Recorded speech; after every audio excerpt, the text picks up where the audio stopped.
क्या आपने कभी सोचा है कि कुछ लोग जीवन की सबसे मुश्किल परिस्थितियों में भी शांत और समझदार कैसे रहते हैं?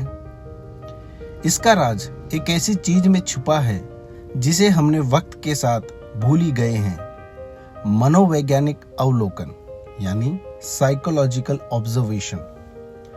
मनोवैज्ञानिक अवलोकन का मतलब है इंसानी व्यवहार को गहराई से समझना, खुद का भी और दूसरों का भी। पुराने जमाने में इसे एक शक्तिशाली जीवन कौशल माना जाता था।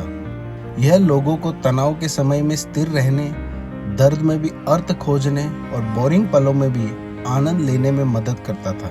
लेकिन आज हम में से ज्यादातर ने इसे भुला दिया है। हम लोगों के बारे में बहुत बातें करते हैं, गॉसिप, राय, खबरें, लेकिन इंसानियत के बारे में शायद ही कोई बात करता है। हम ये नहीं सोचते हम ऐसा क्यों करते हैं, इस अनुभव से मैं क्या सीख सकता हूँ, और इसका असर हमारे जीवन में साफ दिखता है।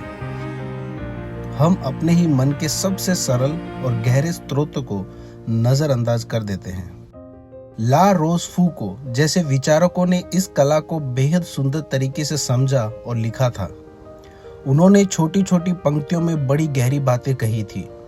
इन्हें मैक्सिम्स कहा जाता था। लेकिन आज कितने लोग ऐसे लेख पढ़ते हैं, और जो पढ़ते हैं क्या वो वाकई महसूस करते हैं? सच तो ये है कि अब हम उस समझ की आदत से बाहर आ चुके हैं। जब तक हम खुद को सोचने, समझने और चुनौती देने की आदत नहीं डालते, हम उन गहरी बातों का असली आनंद नहीं ले सकते।